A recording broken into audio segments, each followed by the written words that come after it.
Moi drodzy, jako że Kia postanowiła odświeżyć swoją gamę modelową, tak dosyć znacznie, jeśli chodzi o wizerunek wszystkich samochodów, jakie mają. Zaczęli oczywiście od EV6, ale także bardzo popularny model, jakim jest Kia Sportage. Jeden z bestsellerów tej marki. Postanowili zrobić mu naprawdę konkretną modernizację, bo zobaczcie, jak teraz wygląda. Zapraszam Was na test najnowszej Kii Sportage. Poprzednia Kia Sportage była to samochód dosyć tak narysowany, tak łagodnie. To był samochód, który nie miał jakichś ostrych przetłoczeń, nie miał jakichś elementów takich dosyć mocno futurystycznych. Tutaj dużo naprawdę się zmieniło i faktycznie na żywo ten samochód o wiele lepiej wygląda niż na wszelakich zdjęciach prasowych. Co w ogóle się zmieniło w stylizacji? Oczywiście nos tygrysa, który został teraz lekko przemodelowany. Nowy znaczek Kia, bardzo ładny ten znaczek. W ogóle Kia przestała jakby, nie wiem, bać się swojego znaczka i w tym momencie naprawdę ładnie i tak nowocześnie został zaprojektowany i naprawdę fajnie i ciekawie to wygląda. Oczywiście plaster miodu tutaj z takimi elementami, z wstawkami takiego chromu. Oraz oczywiście dodatkowo macie reflektory w kształcie takiego bumeranga. To są światła w pełni matrycowe. Mamy tutaj oczywiście kilka soczewek i także oczywiście matryce, które przysłaniają te soczewki.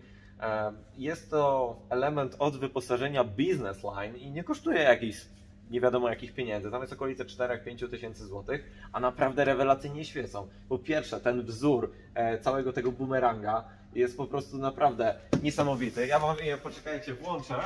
Tutaj jest ten piękny wzór dziennych świateł, które codziennie jak jedziecie w ciągu dnia widać, oraz także tutaj są zastosowane w pełni oczywiście reflektory LEDowe, matrycowe, które pozwalają na wycinanie danych pojazdów i w trakcie nocy możecie jeździć cały czas w większości na długich światłach, a ten system wycina tak, żeby nie oślepiać innych kierowców podczas jazdy. Co jeszcze się zmieniło w ogóle w Kii? Oprócz tych świateł, które są w tym momencie, tak jak Wam opowiadałem, światłami matrycowymi, my mamy także bardzo specyficzny kolor. Jeden z kolorów, który teraz dowiedzieliśmy się, że jest jednym z najbardziej i najchętniej wybieranych, jest to kolor taki zielony. To jest taki kolor lekko wojskowy, co prawda bardzo ciekawie wygląda i Kia w ogóle w nowym Sportage'u bardzo dużo kolorów ma. Jest taki intensywny pomarańczowy, intensywny niebieski. Tam tych kolorów jest naprawdę dużo i możecie także jeszcze dobrać sobie, jeśli macie na przykład tak jak nasza wersja pakiet GT Line.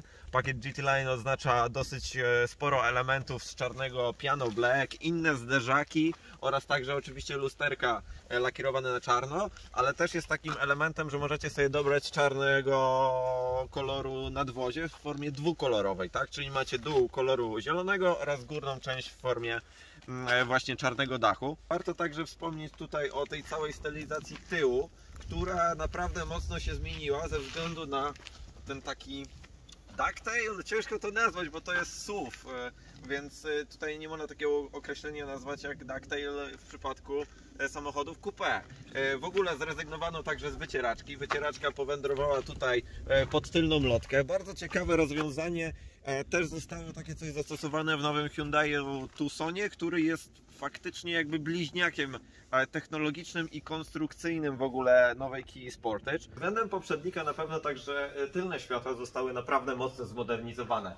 W pakietach już w wysokości L czy Business Line macie już naprawdę fajne, bardzo ciekawie zaprojektowane, z dużym światłowodem, światły LEDowe. Tutaj wszystko jest oczywiście w formie LEDów. Kierunkowskazy, które teraz żeście widzieli, też są przemodelowane względem poprzednika, bo tak jak przypomnijmy sobie, jak to było w poprzedniku kierunkowskazy były zamontowane dosyć nisko, na co się skarżyli także osoby, które jeździły za takimi samochodami lub były ich posiadaczami, że tych kierunkowskazów nie do końca było widać. Kia posłuchała i kierunkowskazy wróciły na górę i naprawdę ładnie to zostało skomponowane. Pakiet GT Line także oczywiście takie elementy ładne, ale taki mały dyfuzor, trochę więcej chromu, jeszcze czerni. Tutaj ten chrom też także ładnie przechodzi, widzę z bocznej części także na ten ładny spoiler. Oczywiście rekinek na dachu i tak wygląda ogólnie stylizacja najnowszej Kii Sportage. Kia Sportage to także ciekawe wzory felg. My akurat w naszym egzemplarzu testowym nie mamy jakiegoś super ciekawego wzoru felg, bo dla hybrydy jest zarezerwowany ten jeden wzór 18-calowej felgi, ale w innych pakietach, jeśli nie macie na przykład hybrydy, a macie hybrydę typu plug-in, czy zwykły silnik benzynowy turbo, są bardzo ciekawe felgi. One są lakierowane na czarny połys z dodatkowymi elementami takich wstawek chromowanych, więc naprawdę ciekawie to wygląda. Wy teraz zobaczycie sobie przebitkę takich oto kół. Kół do wyboru jest chyba 7 różnych rodzajów i one naprawdę są faktycznie futurystyczne. No nam akurat w testowej wersji trafiły się takie bardziej pospolite, ale nadal ciekawie wyglądające. Co do kół i w ogóle okucia, opony to są 235×55, w naszym przypadku na R18, czyli mamy 18-calową felgę, może być także 19-calowa felga i w pakiecie GT Line ogólnie standardem są felgi właśnie 19-calowe. No to tak jak mówiłem, dla wersji hybrydowej te 19-calowe zamieniane są na 18-calowe. Nie wiem dlaczego, może ze względów na aerodynamikę, trudno powiedzieć, ale wyglądają nadal ciekawie. Tutaj są zamocowane sensory odnośnie tempomatu aktywnego i wszystkich asystentów jazdy. No tak jak tutaj widzicie, tu jest jeden sensor, tu jest drugi i tu jest taki element, który dosyć nam przykuł uwagę, ze względu na to, że on kompletnie nie jest symetryczny. Ani na środku, ani po lewej stronie nie brakuje tego elementu po prawej stronie. Tak coś tutaj nie gra, ale to jest jedyny element, który zauważyliśmy, który w tej stylizacji ogólnie nam się nie podoba, bo patrząc tak na cały samochód dosyć szeroko, to on naprawdę fajnie wygląda. Dawno nie było tak świeżego modelu i to w tej koreańskiej marce. Ta stylizacja naprawdę przykuwa wzrok i w większości ludzie na ulicach patrzą się na ten samochód, bo coś jedzie innego, w szczególności wieczorem, kiedy te światła zaczynają rozbłyskać i naprawdę ten samochód ciekawie wygląda. Nowa Kia Sportage, jako że jest to bestseller marki Kia, to nie mogło tutaj zabraknąć ciekawych też silników i sporej palety silnikowej. Paleta silnikowa jest naprawdę bardzo duża i jak na dzisiejsze standardy w ogóle jeśli chodzi o samochody. Najczęściej producenci teraz w tym momencie oferują może 2-3 silniki i to jest wszystko, z czego jeden to najczęściej to jest teraz hybryda albo hybryda typu plug-in. Co do naszej Kii Sportage, tutaj jest ogólnie 5 wariacji silnika 1.6 TGDI, czyli znanego już tam silnika z poprzedniej generacji, silnika turbo doładowanego, o mocy. Najczęściej mamy tutaj w podstawowej wersji mamy 150 koni, potem mamy 180 koni i możemy to też sobie oczywiście mieszać z układem typu MHEV, czyli Mild Hybrid. Uważam, że to jest naprawdę ciekawy wybór ze względu na to, że po prostu auto start stop nie męczy nas podczas jazdy w mieście, bo mamy ten elektryczny rozrusznik o bardzo takiej większej mocy, która pozwala nam jakby ruszyć. I ten system start-stop dosyć dobrze działa. Następnie mamy jednostki silnikowe hybrydowe i hybrydowe typu plug-in. W naszym egzemplarzu testowym mamy układ nazywany Smart Stream, silnik hybrydowy, czyli pełna synergiczna hybryda. Tak jak mówiłem, jest to silnik 1.6 TGDI, silnik, który był znany w poprzednich Kijach w różnych modelach typu X-Seed, Pro-Seed i paru jeszcze innych. Ale co ciekawe, to jest pierwsza hybryda, którą jeżdżę, która ma zastosowany układ turbo. To nie jest silnik wolnossący, tak jak na przykład w przykładzie Toyoty, gdzie w większości mieliśmy okazję jeździć hybrydowymi jednostkami Toyoty. Tam są zastosowane najczęściej silniki wolnossące.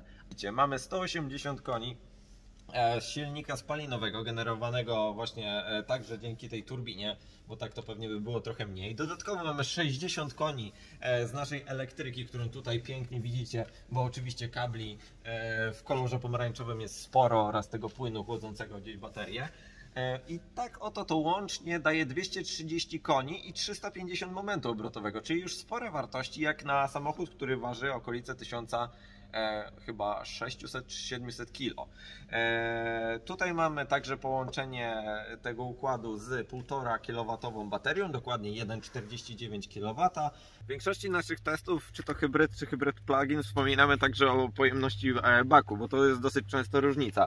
W przypadku naszej Kii tutaj nie ma dużej różnicy, bo tu jest 52 litry. W wersji spalinowej normalnie jest okolice 54 litrów. Co prawda hybryda typu plug-in już ma zmniejszony bak do 42 litrów, więc 52 litry jak na taki samochód takiej wielkości myślę, że naprawdę jest chyba dobrze.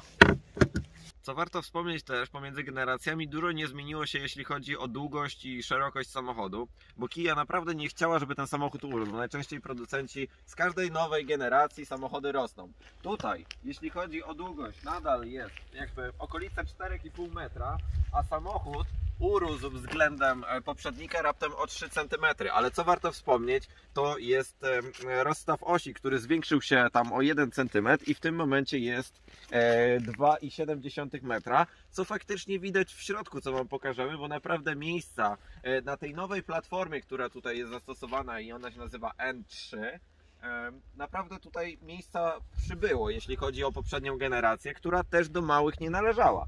Moi drodzy, tak jak patrzycie na ten samochód, ja czasem mam wrażenie, że tył jakby jest troszeczkę za krótki, nieproporcjonalny względem reszty i troszeczkę tutaj, nie wiem, jakby brakowało długości. Co ciekawe, na rynek amerykański Kia Sportage występuje w wersji, która jest o 15 cm dłuższa. Postaramy się Wam teraz wkleić zdjęcie modelu amerykańskiego i faktycznie wtedy te proporcje są o wiele lepsze i jakby bardziej unifikowane z przodem. I te 15 cm naprawdę względem amerykańskiej wersji robi dużą różnicę. No dobra, czas przejść do bagażnika, bo to chyba jeden z najważniejszych elementów SUV-ów. A tutaj dużo się zmieniło względem poprzednika. Co warto także pochwalić, macie elektryczną klapę, która w końcu ma jakąś prędkość, bo na przykład porównując to z ostatnio testowaną RAV4, którą możecie sobie zobaczyć tam w górnym rogu, no to tutaj ta klapa jakby do góry, do dołu o wiele szybciej jeździ. No ale to jest różnica, którą widzimy pomiędzy różnymi samochodami. Co tutaj możecie zobaczyć? Aż muszę się wspomóc kartką, bo tutaj jest dosyć duża różnica. Było 503 litry w poprzedniku, w tym momencie jest 591 litrów. Choć teraz zobaczycie sobie na ekranie, bo różnic jest sporo pomiędzy wersjami silnikowymi. Jeśli chodzi o silnik diesla, macie 526 litrów. W wersji PHEV już macie 540 litrów, w takiej wersji benzynowej z silnikiem mild hybrid macie 562 litry, także w zwykłej benzynie bez żadnego mild hybryda macie 591 litrów i to jest największa wartość, jaka jest możliwa, a my w naszej wersji testowej mamy jeden z największych zestawów bagażnika, czyli mamy 587 litrów. Co tu mamy? Jeśli chodzi o sam bagażnik, bardzo fajnie zastosowana roleta na prowadnicach. Łatwo, szybko możecie trafić jednym ruchem, pach, nie ma problemu. Nie musicie trafiać tutaj w jakieś ząbki czy jakieś inne cuda. Macie oczywiście także złącze 12V do jakiejś lodówki czy jakichś innych akcesoriów samochodowych. Trochę szkoda, że nie ma żadnego gniazdka 150W, zwykłego 230V, tak jak na przykład było w Toyocie RAV4 w wersji plug-in. Macie także oczywiście tutaj haczyk, tutaj macie haczyk, więc jakby miejsce na zostawienie zakupów, żeby się Wasze pomarańcze nie rozrzuciły po całym bagażniku, troszeczkę jest. Macie także podwójną podłogę, która skrywa koło dojazdowe i nie ma tu żadnego systemu naprawczego, zestawu naprawczego, kompresora. Macie zwykłe koło, tak jak kiedyś było. Wkładanie tylnych siedzeń do powiększenia bagażnika to jest bardzo fajny element, bo wystarczy, że pociągacie i praktycznie samo wszystko się składa. I w tym momencie, tak jak teraz jesteście w stanie widzieć, po zdjęciu tej roletki macie 1780 litrów, czyli naprawdę bardzo dobrą wartość do przewożenia szafek z Ikei, lodówki jakieś, no może lodówki nie, ale duży telewizor spokojnie wejdzie. Możecie złożyć oparcia nie w wersji normalnie 60:40, a możecie zrobić 40, 20 i 20 sposób i macie przejście na narty. Bardzo dobry element, możecie po prostu tutaj przewieźć dłuższe przedmioty. Wewnątrz naprawdę też w Kii się sporo zmieniło. Zacznijmy może od foteli, które my mamy w wersji GT Line. One są troszeczkę inne, są bardziej taką sportową wersją tego, co możecie spotkać w innych wersjach. Mają troszeczkę inne wyprofilowanie boczne oraz także inny wzór tapicerki. Tutaj jest połączenie takiego przyjemnego zamszu. To nie jest alcantara, to jest taki zamsz. Włącznie połączenie tutaj z boczkami i środkiem w elemencie skóry wegańskiej, czyli tak zwanej plastikowej krowy. Fajnym elementem jest to, że macie elektrykę fotela włącznie z regulacją odcinka lędźwiowego przód-tył. Niestety góra-dół nie. Więc tutaj jakby jest różnica. Na drzwiach także znajduje się możliwość zapisania ustawień fotela kierowcy. Co warto wspomnieć, tego w poprzednikach nie było. W większości występowało elektryka, przód, tył, góra, dół, ale nie mogliście zapisać ustawień fotela, co szczerze powiedziawszy jest troszeczkę elementem bezsensownym, bo macie elektrycznie sterowany fotel, który musicie przesuwać do przodu i do tyłu za każdym razem, a tutaj to rozwiązali za pomocą jednego przycisku. Po prostu widzicie, fotel się sam dostosowuje do moich ulubionych ustawień. No dobra, czas zasiąść do środka, a tutaj naprawdę jest ogromna różnica względem poprzednika i w ogóle względem całej konkurencji. Tak jak teraz widzicie, bardzo dużo elementów jest z takiej fortepianowej czerni. To wszystko jest takim piano black. Ten samochód ma 2000 km przebiegu. Troszeczkę już się porysowało, więc warto nowy egzemplarz zabezpieczyć folią PPF na takich elementach, bo jest ich tutaj dosyć sporo. Tu są te elementy, tutaj są te elementy, tutaj też są fajne takie wstawki ze srebrnego takiego plastiku. To nie jest aluminium niestety, to jest srebrny taki plastik. Ładny, taki naprawdę ciekawy dekor, który jest lekko chropowaty. Też ciekawa tego struktura jest. Tutaj twardo, tu jest miękko. Dosyć szczerze powiedziawszy, dwa ogromne tablety 12-calowe, które zaraz Wam włączymy, żebyście to zobaczyli, ale najpierw jakby jakość wnętrza. Kierownica, bardzo dobra kierownica, dosyć gruba, fajnie, przyjemnie leżąca w dłoniach. W wersji GT Line także jest troszeczkę spłaszczona u dołu. Co do ogólnie plastików, tu jest przyjemnie miękko, tu jest taki ładny dekor i ładnie naprawdę klamka zbudowana. Piano black oczywiście także na elemencie tutaj do sterowania szybami i sterowania lusterkami. Ergonomia, no to tak, tutaj macie oczywiście schowek z portami do ładowania Waszego telefonu, z łączem 12V oraz, co ciekawe, ładowarką indukcyjną, chyba jedną z najmocniejszych ogólnie produkowanych samochodach, bo macie tutaj 15 W i aktywne chłodzenie, bo pod tą gumą jest zastosowany wentylator, który chłodzi Wasz telefon. Tu mamy naprawdę dużo miejsca, jeśli chodzi, i co ciekawe, jest taki patent, jak w Volkswagenie był stosowany, czy nadal jest stosowany, czyli możliwość, tutaj macie wtedy miejsce na cup holder. Ten element jest ruchomy, możecie go sobie tutaj zamknąć i macie wtedy przestrzeni sporo na włożenie telefonu, czy jakichś innych cudów, ale możecie także mieć dwa miejsca na Wasze kubeczki, więc duży kubek Coca-Coli się zmieści, czy kawa espresso.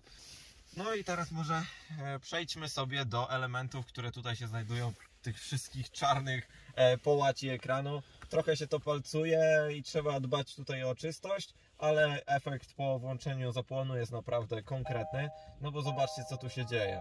Tu się rozświetliło, tu kolejny ekran się rozświetlił. Macie tak, 12 cali macie ekran przed Wami, 12,3 cala. Macie także tutaj 12,3 cala połączone w taki bumerang.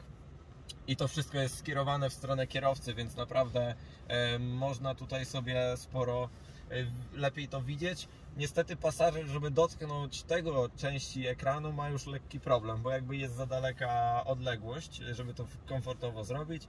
Macie także tutaj cały zestaw wskaźników przed Waszymi oczami. Oczywiście tutaj jest prędkość, a także możliwości komputera pokładowego. Tutaj regulujecie to wszystko z poziomu kierownicy. Tutaj jest naprawdę sporo tych przesuwaków. Mnie szczerze powiedziawszy troszeczkę zaczęło to denerwować, bo nie wiedziałem, który suwaczek jest od czego. Ten jest od komputera pokładowego, ten jest od tempomatu, ten jest od zmieniania stacji albo funkcji tutaj na głównym ekranie, a tutaj jeszcze jest od ściszania i podgłaśniania radia. Co do tego tabletu, tutaj naprawdę jest sporo funkcji, bo macie oczywiście poziom uwagi, ograniczenia prędkości, ustawienia asystentów jazdy, także i oczywiście spalanie oraz układ hybrydowy, bo nasz samochód jest hybrydą. Macie możliwość także kompasu i podpowiedzi z nawigacji i paru jeszcze innych ustawień, takich na przykład wyświetlenie temperatury silnika. Motyw zestawu i tu mamy połącz, możemy mieć taki klasyczny, możemy mieć jakieś coś innego, dynamiczne, a także i taki element, który jest, Kia się tym chwali, bo to jest element, który się zmienia dynamicznie względem tego, gdzie jeździmy. Pewnie jesteście ciekawi, co tu się w ogóle dzieje, jeśli chodzi o ten centrum multimedialne i ten panel klimatyzacji. Może zacznijmy od centrum multimedialnego. Macie tutaj naprawdę sporo możliwości, sporo funkcji. Sam system działa naprawdę niesamowicie płynnie i naprawdę szybko. Niektórzy recenzenci wspominali o tym, że się przywiesza na początku, ale to były wady egzemplarzy tych przedprodukcyjnych. Tutaj naprawdę szybko wszystko działa. Macie przepływ energii i średnie zużycia silnika elektrycznego, zużycia paliwa. Macie oczywiście także historię. Jest także wbudowana mapa, oczywiście także obsługa telefonu, łączności, a też możecie sterować sobie klimatyzacją przednią, jak i tylną, bo z tyłu także jest osobna strefa klimatyzacji. Co do ustawień w ogóle całego pojazdu, to jest tego tutaj od groma. Tu jest cała możliwość ustawienia wszystkich systemów jazdy, bezpieczeństwa. To wszystko możecie sobie tutaj przeklikać. Jest tego naprawdę mnóstwo. My zanim żeśmy rozpoznali się w tym systemie, to minęło z dobrą godzinę czy dwie i tu żeśmy naprawdę sporo już klikali i możliwości tutaj jest ogrom. Naprawdę ogrom. Warto wspomnieć też o usługach Kia Connect. Możliwości łączenia się z tym samochodem przez wasz telefon, bo cały czas samochód jest podłączony do sieci internetowej Kii i dzięki temu możecie zobaczyć, zaplanować sobie wcześniej trasę, sprawdzić ilość paliwa i parę innych takich rzeczy, chyba nawet z możliwością włączenia wcześniej klimatyzacji. No dobra, to przejdźmy teraz do panelu klimatyzacji, który różni się względem wyposażenia, bo tak jak ten ekran klimatyzacji różni się względem wyposażenia, co możecie teraz zobaczyć na przebitce. To jest wersja M, taka dosyć podstawowa, z zwykłym silnikiem benzynowym i manualną skrzynią biegów. Tam wygląda to zupełnie inaczej. A my mamy wersję hybrydową i tak jak widzicie, mamy tutaj już taki interaktywny panel, wyświetlacz, który jest do sterowania klimatyzacją. Tak jak widzicie, ja mogę sobie tu regulować temperaturę, mogę sobie tutaj włączyć ogrzewanie nawiew na przednią szybę, podgrzewaną tylną szybę i lusterka oraz zabieg zamknięty sobie tutaj załączyć. Oczywiście możliwość sterowania wszystkim w formie zmian stref, gdzie ma się grzać, gdzie nie, włączenia klimatyzacji oraz włączenia driver only, czyli tylko strefy dla klimatyzowania dla kierowcy, jeśli jeździcie samemu. Jest to jakaś oszczędność paliwa, ale najciekawszą funkcją tego jest ten element, czyli zmiana. Teraz w tym momencie po kliknięciu tego elementu macie zmianę kompletnie tutaj wszystkiego i w tym momencie sterujecie sobie głośnością waszego zestawu multimedialnego. Oczywiście możecie go także wyłączyć, włączyć. Tutaj macie też szybkie skróty do mapy, nawigacji, radia czy mediów jakichkolwiek, no i możecie także wyciszyć, tak? Także do ustawień samego pojazdu. Tutaj jeszcze macie to drugie pokrętło. Super, naprawdę ciekawie to jest rozwiązane, nowocześnie, wystarczy tylko szybko zmienić i macie już, widzicie, temperatura, nawigacja, temperatura, rzeczy związane z nawigacją i multimediami. Ten element tutaj zostaje zawsze statyczny, więc jakby zawsze macie pod ręką także możliwość włączenia systemu klimatyzacji w różnych trzech trybach: high, medium czy low, i także paru innych ciekawości. Co do klimatyzacji i temperatury waszej, oczywiście jak to w Kijach już dosyć często bywa, podgrzewana kierownica, podgrzewane trójstopniowo fotele przednie, jak i tylne. Oczywiście też możliwość chłodzenia, wentylacji, włączenia w fotelach przednich. Macie też trójstopniową regulację i naprawdę to się sprawdza, bo my podczas testu dosyć często z tego korzystaliśmy, no bo aura jest jaka jest. Co tutaj się dalej dzieje? Macie oczywiście rozrusznik waszego samochodu, czyli engine start stop, oraz to pokrętło, które jest dosyć takim elementem ciekawym. Nie w wielu markach jest to stosowane. Ja pamiętam to jedynie chyba z Jaguara. To jest element, którym możecie sobie wybierać kierunek jazdy. To jest selektor kierunku jazdy. W prawo macie D, potem macie neutral, reverse i parking. Bardzo szybko się tym operuje. Zobaczcie, wsteczny, przód, wsteczny, przód, wsteczny, przód. I fajny przycisk kamer 360 stopni.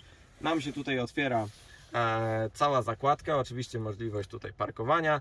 No i mamy tutaj obraz z kamer 360. Niesamowita jakość. Tylnia kamera jest tak dobrej jakości, jak nie jeden telefon dzisiaj potrafi nagrywać. Boczne kamery, które potrafią też nagrywać w sporej rozdzielczości. Tutaj naprawdę ten widok jest spory. Możecie sobie też go oddalić czy przybliżyć. Macie także możliwość obracania całego samochodu w formie 3D. Co prawda kolor jest w ogóle inny i felgi też. to jest tak, linie, koła z lewej, z prawej. Te kamery są umiejscowione po 4 stronach z każdej ze stron samochodu i działa to niesamowicie. Widzicie każdy ruch waszego koła, gdzie wjedziecie, w co wjedziecie. Naprawdę jest to super element. No to czas na tylny rząd siedzeń, moi drodzy. Tutaj jest naprawdę ciekawie. Ogrom miejsca. Przedni fotel jest ustawiony pod mój wzrost, czyli okolice metra niecałych 80.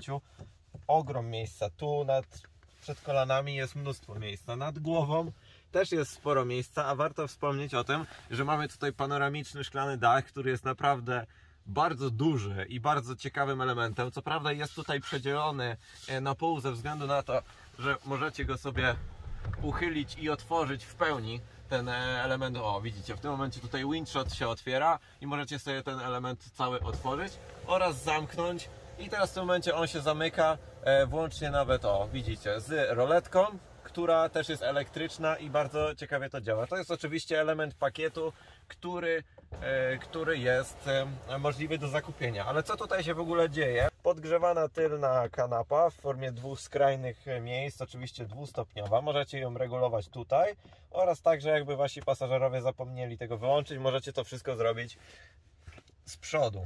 Także oczywiście macie strefę klimatyzacji, którą możecie sobie regulować low oraz temperaturę, więc tutaj naprawdę komfortu jest sporo. Gazetowniki spore.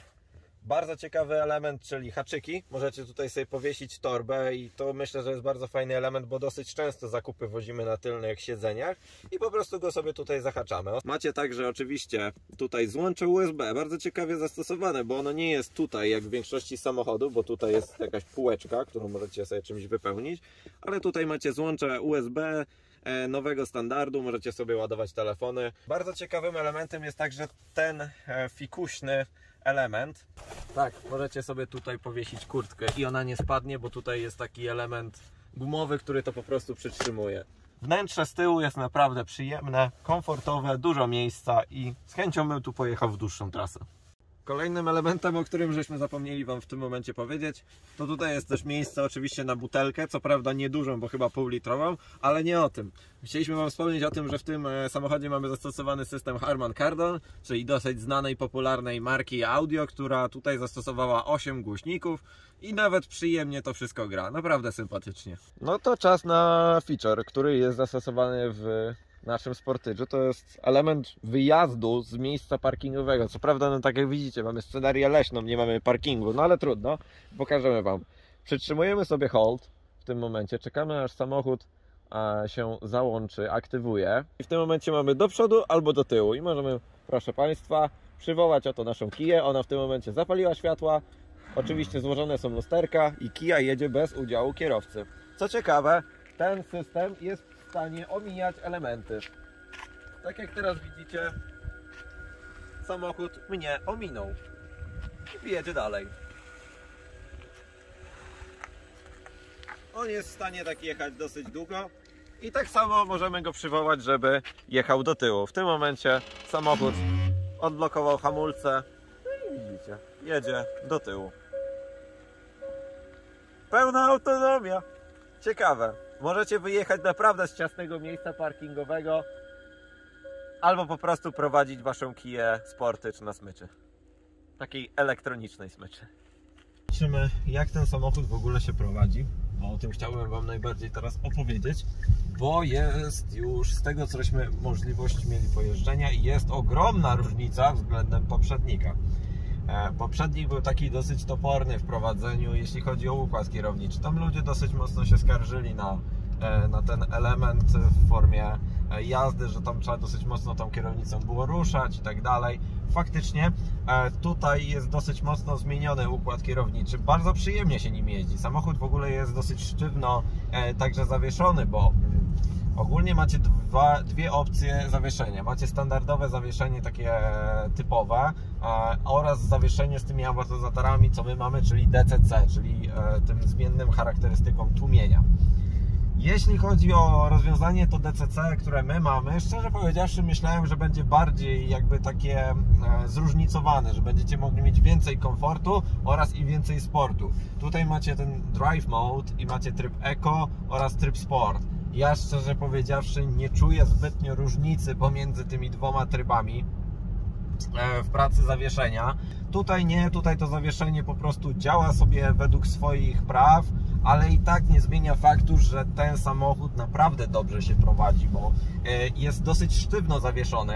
Każdy ruch kierownicą jest momentalnie przenoszony na jezdnię, co jest nietypowe jak na SUV-a. Najczęściej SUV-y lekko się bujają lewo-prawo, albo po prostu mają tendencję do tego, żeby te ruchy dosyć łagodzić. Tutaj nie, każdy ruch jest momentalnie przenoszony na jezdnię. To jest wręcz niesamowite, co tu się dzieje.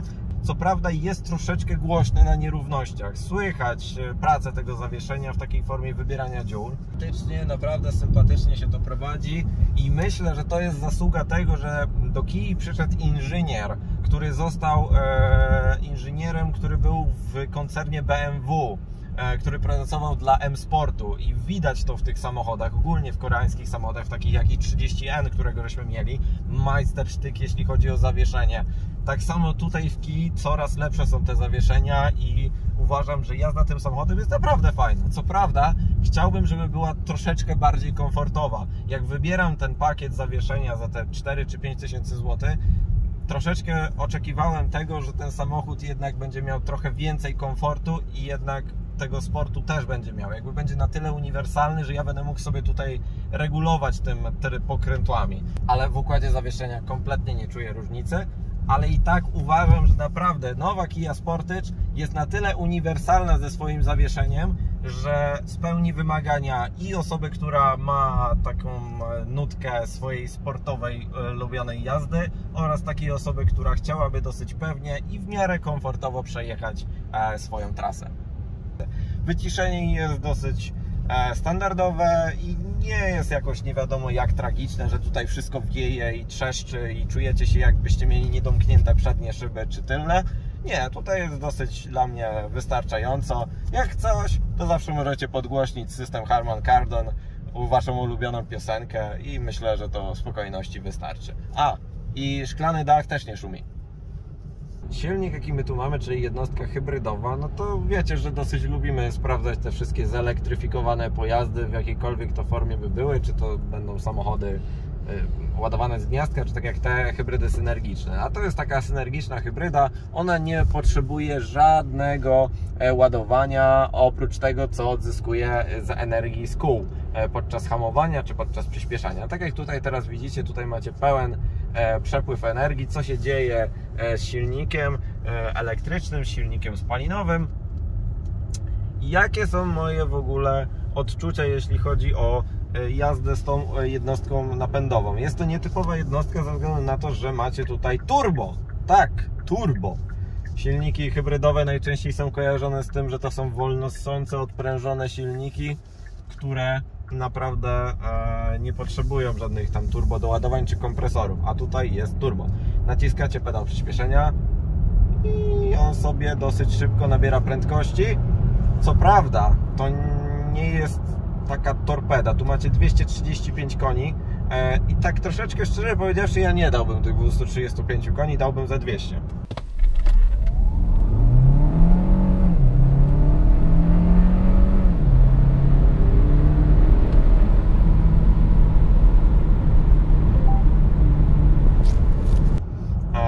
Mam wrażenie, że jest taki turbolag, jest po prostu ta zwłoka, nawet w trybie sport, kiedy ten silnik jest wyłączony, tak jak teraz jedziemy w trybie EV, co widać tutaj, co też jest kolejnym paradoksem tego, że ja patrząc tutaj przez zegary, ja mogę wam to pokazać w tej formie i ja tego EV prawie nie widzę. Wy na kamerze może to widzicie, bo jest troszeczkę szerszy kadr.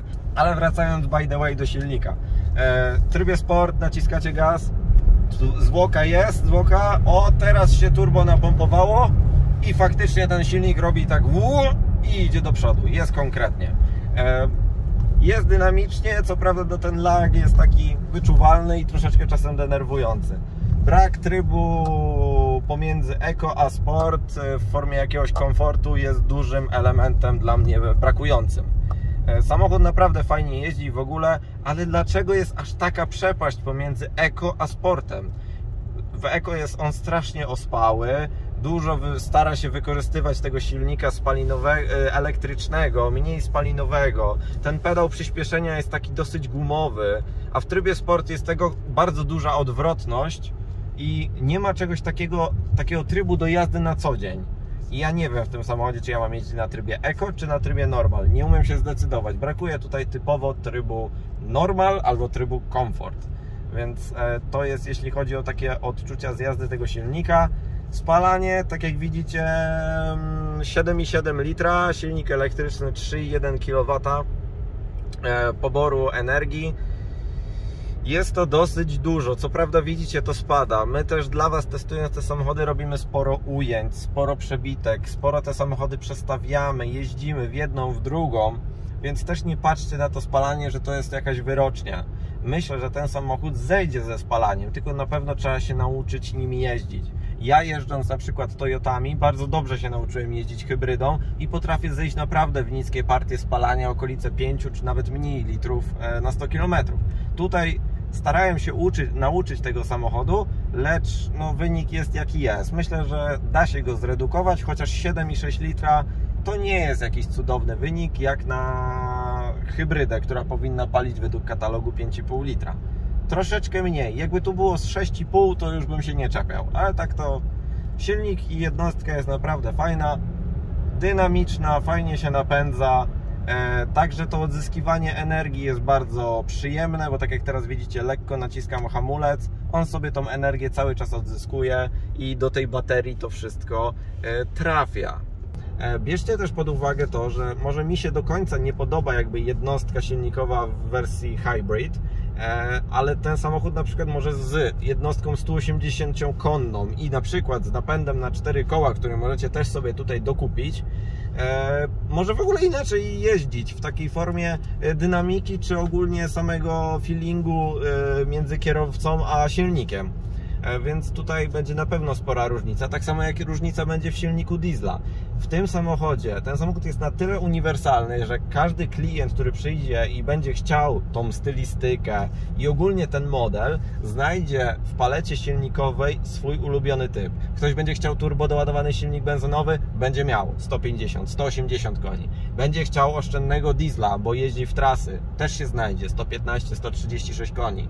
Ma na przykład fotowoltaikę i będzie ładował ten samochód, wybierze hybrydę typu plug-in, która pewnie przejedzie z 50 km na samym baterii, tak, trakcyjnej. A my mamy hybrydę synergiczną, która jest takim niby troszeczkę złotym środkiem i takim elementem, który powinien zadowolić wielu, bo tych silników w tej kijance, w tym Sportage'u jest dużo i naprawdę każdy znajdzie coś dla siebie, dla własnego portfela oraz dla własnych potrzeb i odczuć, jakie potrzebuje z zakierowania takiego samochodu. Oczywiście nie zapominamy o naszym współpracującym, czyli salonie Landcar koło Starowej Góry, który nam umożliwił testy tak ciekawego samochodu. I jeśli byście poszukiwali nowego Sportage'a w wszelakich różnych wersjach, zapraszamy do Landcaru, oczywiście na Starowej Górze koło Łodzi. Naprawdę sympatyczny i bardzo fajny salon, z którym współpracujemy. Czas na podsumowanie Kii Sportage. Dla kogo w ogóle jest ten samochód? Ten samochód jest chyba dla wszystkich możliwych osób, jakie chyba znam. Samochód jest na tyle uniwersalny, na tyle dobrze się prowadzi.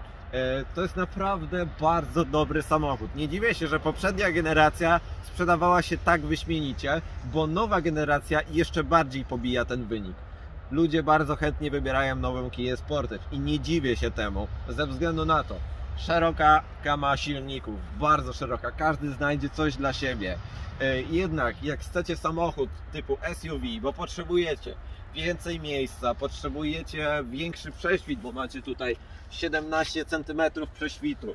Gdzieś jednak potrzebujecie tego wyższego koła, nie bojąc się o żadnego typu krawężniki. Posiadacie, nie wiem, rodzinę, nie wiem, 2+2, potrzebujecie także zapakować trochę bagaży do wewnątrz. Kia Sportage naprawdę jest ciekawym samochodem i będzie dobrym dla Was wyborem, bo możecie tutaj skorzystać z różnych silników. Macie bardzo ciekawą stylizację, oczywiście, jeśli ten samochód Wam przypadnie do gustu, w formie tej nietypowej stylizacji przodu, jak i tyłu, no to znaleźliście chyba najlepszy możliwy wybór, bo Kia Sportage jest tak uniwersalnym samochodem, że przypadnie do gustu każdemu. Dlaczego jeszcze tak mówię? Dlatego, że środek to jest po prostu istny majstersztyk technologiczny. Konkurencja nie posiada takich rozwiązań technologicznych jak Kia. Tutaj jeżdżąc tym samochodem i ja się go cały czas uczyłem. Więc jeśli chodzi o nową Kię Sportage, ja jestem naprawdę na mocne, tak? Mi się bardzo podoba ten samochód, o wiele lepiej wygląda teraz na żywo niż na zdjęciach. I czy bym go wybrał? Tak, wybrałbym go, dlatego że najtańszą wersję możecie już mieć od chyba 106 tysięcy złotych i to jest ta wersja M, co żeście widzieli też na przebitkach. A taką wersję jak my mamy, czyli z pakietem GT Line, na przykład ze silnikiem 180-konnym i napędem na 4 koła, możecie mieć już w okolicach 170-180 tysięcy. Tak samo jak podobnie tą hybrydę. Możecie mieć ją za okolice 180-190 tysięcy. Najdroższy z pakiety, jaki możecie mieć, to jest oczywiście hybryda typu plug-in ze względu na baterię. Tam musicie zapłacić już okolice 200 tysięcy. I taki oto ciekawy samochód na waszym podjeździe może stanąć. Moi drodzy, nie zapomnijcie oczywiście o subskrybowaniu kanału Motookiem, bo to dzięki Wam możemy testować naprawdę ciekawe samochody i to takie samochody, które nawet potrafią same jeździć. Nikogo w środku nie ma. Nie zapomnijcie o subskrypcji, polubieniu tego filmu oraz zobaczeniu naszej strony internetowej motookiem.pl czy także naszych profili na Facebooku czy na Instagramie. To jest dla nas bardzo ważne, bo dzięki Wam to faktycznie możemy testować takie samochody, takich technologii jak ten.